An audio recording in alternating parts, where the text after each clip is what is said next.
المصيبة إن في خلال ال3 سنين اللي فاتوا، السنتين اللي فاتوا تقريبا، اتجوزت 3 مرات.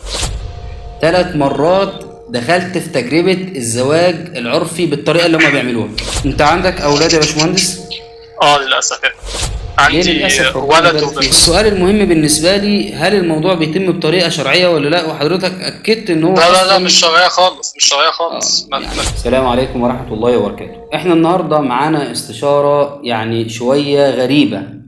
الاستشارة بتاعت النهاردة علشان هي جديدة وأنا ما سمعتهاش قبل كده، استأذنت من صاحبها إن احنا نسجلها معاكم لايف علشان تكون مفيدة لكتير من الشباب وتكون ملهمة لأي حد بيقع في نفس الخطأ ده إن هو يتداركه، لأن الفكرة دي لو انتشرت في المجتمع بتاعنا للأسف هيكون لها مردود سيء على تماسك الأسر.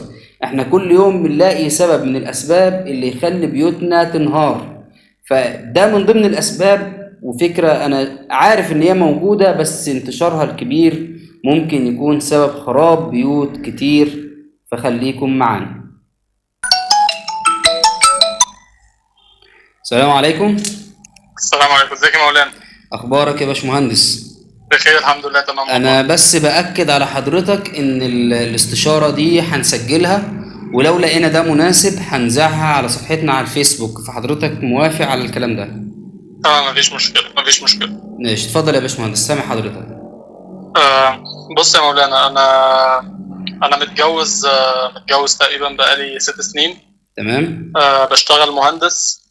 اتنقلت لشغل جديد من سنتين بالظبط. تمام. اتعرفت على مجموعة من مهندسين معايا في الشركة. تمام. وبعد فترة عرفت سر هما بيعملوه. عاملين حاجة أشبه بنادي الرجال السري. تمام. ممكن بس استأذنك يا باشمهندس نعلي الصوت شوية؟ تمام. عاملين حاجة أشبه بنادي الرجال السري، بيتجوزوا عرفي على مراتاتهم. وطبعا الموضوع كله بيتم بسرية تامة، محدش بيعرف. ممكن يقعدوا فترة ويتطلقوا ومفيش أي حد بيعرف خالص. يعني هم شباب بيرتبوا مع بعض كجروب بقى، يعني ده مش تصرف فردي؟ لا مع مش بعض فردي كجروب خالص.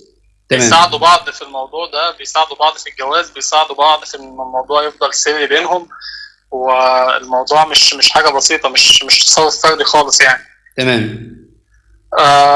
لحد ما الموضوع عجبني بصراحة، يعني الموضوع عجبني، وخصوصا ان انا لقيت كل اللي حواليا بيعمل كده، فليه ما جربش؟ تمام.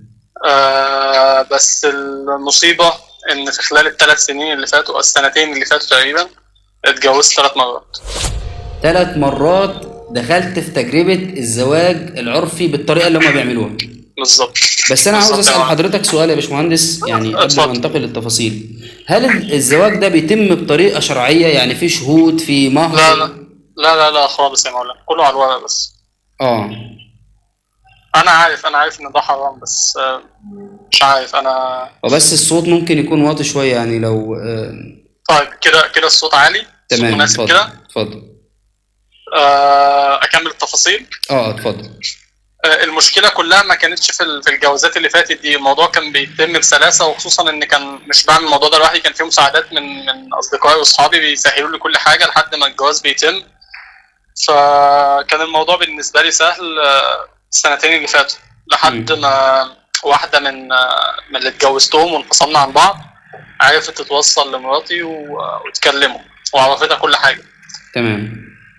والموضوع اتقلب جحيم. مراتي بقالها 15 يوم. انت اللي كنت عاوز تنفصل عنها وهي رافضة، فحبت تدمر لك حياتك. بالظبط. فمش عارف قدرت توصل لمراتي ازاي. انا ما كنتش سايب اي وسيله اتصال بينهم، بس هي للاسف وصلت. تمام. وصلت لمراتي وعرفتها اللي حصل، ومراتي اتاكدت من الكلام ده لما دورت ورايا. مراتي بقالها 20 يوم تقريبا في حاله نفسيه صعبه جدا، من المستشفى للبيت. حاله اكتئاب صعبه جدا جدا. الموضوع جداً. لسه جديد يعني، حصل من فتره قريبه؟ الكشف بتاع الموضوع ده حصل من فتره قريبه، لكن انا زي ما بقول لك من سنتين. الجواز كان من سنتين. اهل مراتي عرفوا وعاملين مشاكل كبيره جدا. اهلي عرفوا للاسف، وبيبصوا لي بصه صعب جدا. انا نفسي مش متحملها لدرجه ان انا سبت بيتي وبيت اهلي وساكن قريب من الشغل بتاعي، بقالي 15 يوم على الوضع ده. امم. مش عارف اواجه اهلي، مش لاقي مبرر اللي انا عملته ده. ولا لاقي اي طريق ان انا ارجع لمراتي تاني. انا ندمان جدا يعني. انا ما حسيتش بالمصيبه اللي انا عملتها. انت عندك اولاد يا باشمهندس؟ للاسف يعني. ليه عندي للاسف؟ ربنا ولد يبارك وبنت. فيهم. للاسف لان حسيت ان انا عملت مصيبه، خصوصا بوجود الولاد دي. اه. مش عارف لما هم يعرفوا ان انا عملت كده رد فعلهم هيكون ايه. اه. ف... ماشي، الولاد لسه اطفال صغيرين، المهم بس الاهل. يعني حضرتك بتقول ان الزوجة دلوقتي تقريبا عند اهلها، واهلك بالظبط. متعاطفين معاها وطبعا علاقتك باهلك بقت سيئة بسبب الموقف ده. سيئه جدا. هم رافضين الموضوع، رافضين انا نفسي يعني. هم رافضين اللي انا عملته. موضوع بالنسبه لهم مقزز جدا. طيب البنات دي كنتوا بتعرفوهم ازاي يا باشمهندس؟ عن طريق جروبات، والصحاب بتعرف بعض على بعض، وخروجات وهكذا. امم. الموضوع قديم بالنسبه لهم يعني. انا بالنسبه لي من سنتين، لكن بالنسبه لهم هم من وقت. فالموضوع كان بالنسبه لهم سهل، وان هم يدخلوني في الحاله اللي هم عايشين فيها دي كان بسهوله جدا. اه. انا مش عارف. انا حياتي بتنهار. مستقبلي في الشغل باظ خالص. بقالي 15 يوم من بعد ما الحوار ده حصل، وانا مش عارف اشتغل، مش عارف اعمل اي حاجه. لو كملت على الوضع ده فتره كمان، كل حياتي هتتدمر. طيب يا باشمهندس، احنا يعني كل انسان بيغلط، كل انسان معرض للغلط، ودايما احنا بنقول سبحان الله الاسلام كان دين جميل جدا وشامل جدا. ويعني يعني عندنا نصوص كتير واثار في الاسلام بتقول ان المرء على دين خليله. الانسان لما يصاحب حد لا إراديا بعد فترة من الوقت، الحاجة اللي هو كان شايفها غلط هيقتنع بيها. الحاجة اللي كان مفكر إن هو مستحيل يعملها هيبتدي يجربها. فإحنا بنقول يعني اللي حصل ده، يعني عندنا مثل مصري بيقول الزن على الودان أمر من السحر. بالظبط ده اللي حصل. حضرتك دلوقتي مش قادر تتواصل مع أهل الزوجة بسبب الورطة اللي هي حضرتك موجود فيها، وكمان أهلك مش في صفك، يعني شايفين إن أنت عملت حاجة ضد العرف اللي موجود في البيت. يعني ما إحنا ما عندناش حد بيعمل كده. بالظبط. هم رافضين يردوا عليا. حتى انا مش عارف حتى ادافع عن نفسي او اتكلم، او مش عارف. ما حدش بيرد عليا. كله رافضني. حتى اهلي مش موافقين ان هم يساعدوني. تمام. يعني احنا بنقول لأي حد ممكن يكون بيسمعنا وبيسمع مشكلة الباشمهندس، ان احنا ان شاء الله هنتدخل، هنتواصل مع اهله الاول، لان هم يعني دي خطوة سهلة ان هو يصلح مش علاقته باهله ويعتذر لهم عن اللي حصل. كل واحد بيشوف اخوه بيعمل حاجة غلط كبيرة بيبقى شايف ان هي هتلتصق بيه، فهو بيبقى واخد رد فعل علشان نسايبه، علشان قرايبه، علشان زمايله في الشغل واصحابه. تبقى حاجة بالظبط. بتمس العيلة، وخصوصا العائلات اللي بتبقى مترابطة وبتبقى قوية. فإن شاء الله يا باشمهندس احنا نحاول نتواصل ونساعد حضرتك نتواصل مع أهلك الأول. يا ريت والله يا مولانا. الله يبارك عمرك، وإن شاء الله نتواصل مع أهل الزوجة ونحاول نرجع المية لمجاريها. احنا في الأول وفي الآخر بنعمل محاولات، ويعني حضرتك ندمت على اللي حصل وتبت لربنا سبحانه وتعالى لأن حصل غلط. وأنا ندمان سألت جدا، حضرتك ندمان سؤال جدا يا صريح. مولانا. نعم. ندمان جدا على اللي حصل، وما كنتش متخيل ان ده ممكن يوصل لكده. بس الشيطان مش شاطر.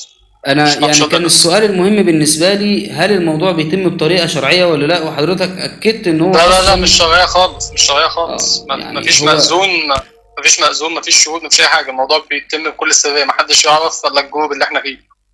وحتى لو الجروب اللي انتوا فيه يعني في طريقة شرعية، انا مش عاوز بس اتكلم عن مشروعية الموضوع، ولكن ما يبقاش عقد باطل وما يترتب عليه زنا والعياذ بالله. يمكن لو انتوا عملتوها بطريقة شرعية والبنت دي يبقى لها حقوق وحضرتك عليك واجبات، ما كناش وصلنا لخراب البيوت ده. انما ده بيحصل بطريقة غير شرعية، ويمكن ده سبب ان الاهل اتصدموا فيك. يعني لو انت متجوز انت عملت حاجة حلال مش حرام.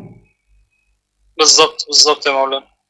طيب باشمهندس احنا ان شاء الله يعني انا كنت حريص ان انا اسجل ده مع حضرتك علشان تكون رسالة لكل شاب. هدم البيوت مش سهل، وانتوا شايفين يعني الباشمهندس بيتكلم بألم شديد خسر ولاده، خسر بيته، خسر اهله، وخسر صورته قدام المجتمع، مستقبله مهدد، مش عارف يشتغل.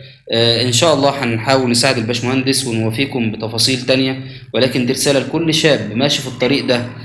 فكرة نادي الرجال السري، سبحان الله، اي حاجة بتتعمل في الافلام بنلاقي لها انعكاسات مباشرة على المجتمع في وقت قريب جدا. يعني احنا بقينا نلاقي فعلا التكتلات دي والجروبات دي موجودة، وجروبات ستات في اتجاه تاني برضو موجودة.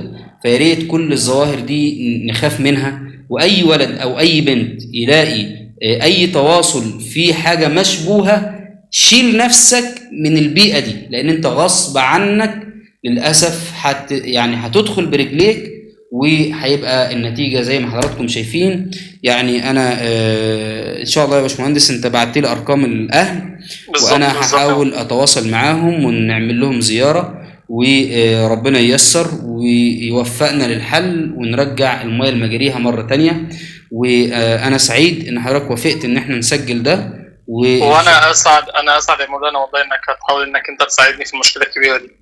ان شاء الله يا باشمهندس، ربنا يبارك عمرك وجزاك الله خيرا، وعلى تواصل مع بعض ان شاء الله. سامعني يا باشمهندس؟ الباشمهندس قفل. دي رسالة لكل ولد وكل بنت. يا جماعة اتقوا الله عز وجل في أنفسكم، اتقوا الله عز وجل في بيوتكم. هدم البيوت والله ما هو سهل، والطريق اللي بتمشي فيه بتفكر ان فيه انبساط وفيه متعة. كل متعة ليها ضريبة، كل متعة ليها ضريبة زي ما حضراتكم شايفين. نسأل الله أن يحفظنا ويحفظكم أجمعين. السلام عليكم ورحمة الله وبركاته.